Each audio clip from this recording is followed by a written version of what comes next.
ঘর জুড়ে আলো, তবুও জীবন অন্ধকার। এক পরিবারের সকলেই যখন প্রতিবন্ধী, তখন সুখের আলো যেন অধরা। স্বামী সন্তান সহ 4 জনকে নিয়ে পারিসা খাতুনের সংসার। নিজে ও 2 সন্তানই অন্ধ, আর স্বামী বুদ্ধি প্রতিবন্ধী। এই পরিস্থিতিতে মানবেতর জীবনযাপন করছেন পারিসা খাতুন সহ এই পরিবার।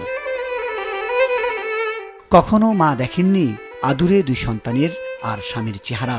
সন্তানদের জন্য মমতায় ঘেরা মায়ের স্পর্শেই কেবল সান্ত্বনা। মায়ের মুখে চাঁদের হাসি হয়তো জীবনেও তারা দেখবে না।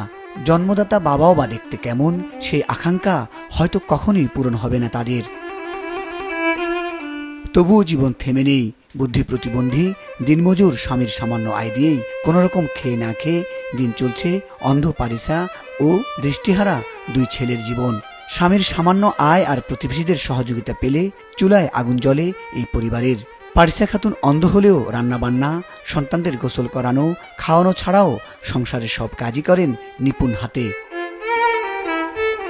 জন্ম থেকেই দৃষ্টি প্রতিবন্ধী পারিসা খাতুনের বিয়ে হয় একই গ্রামের বুদ্ধি প্রতিবন্ধী শাহিনের সাথে।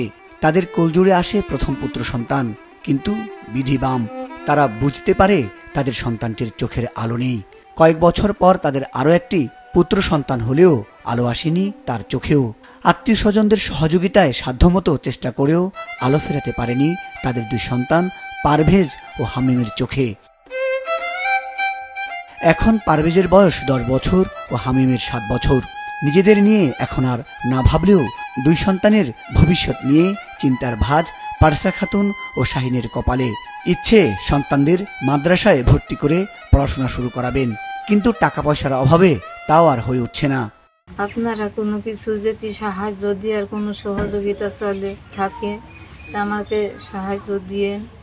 আমার যে সংসারে খাচ্ছে খুঁজছে খাইছি, হয়তো কেউ বাইরে এনে দিয়েছে, এভাবে সংসারটা চলছে।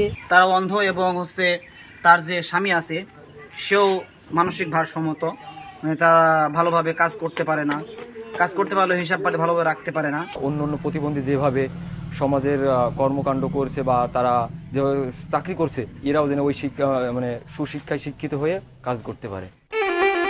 প্রতিবন্ধী পরিবারের সকলকে ভাতার আওতায় আনা ছাড়াও সরকারি সহযোগিতার আশ্বাস দিলেন জনপ্রতিনিধি ও উপজেলা নির্বাহী কর্মকর্তা। 4 জন প্রতিবন্ধী হলে সেই পরিবারটা অসহায় সেটা বলার অপেক্ষা রাখে না।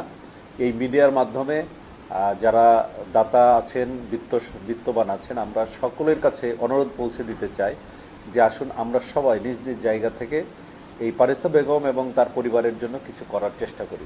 উপজেলা প্রশাসনের পক্ষ থেকে তাদের ব্যাপারে প্রতিবন্ধী ভাতা সহ তাদের শিক্ষার ক্ষেত্রে, বাচ্চাদের শিক্ষার ক্ষেত্রে আমরা যে সকল প্রয়োজনীয় ব্যবস্থা নেওয়া লাগে আমরা সেই বিষয়ে সর্বত্র সাহায্য করব। মেহেরপুরের গাগনী উপজেলার কাজিরপুর ইউনিয়নের ভবানীপুর গ্রামের বাসিন্দা এই অসহায় পরিবারটির পাশে দাঁড়ানোর জন্য বিত্তশালীদের প্রতি আহ্বান জানালেন প্রতিবেশীরা। মুজাহিদ সাকিফ, মাছরাঙ্গা নিউজ ডেস্ক।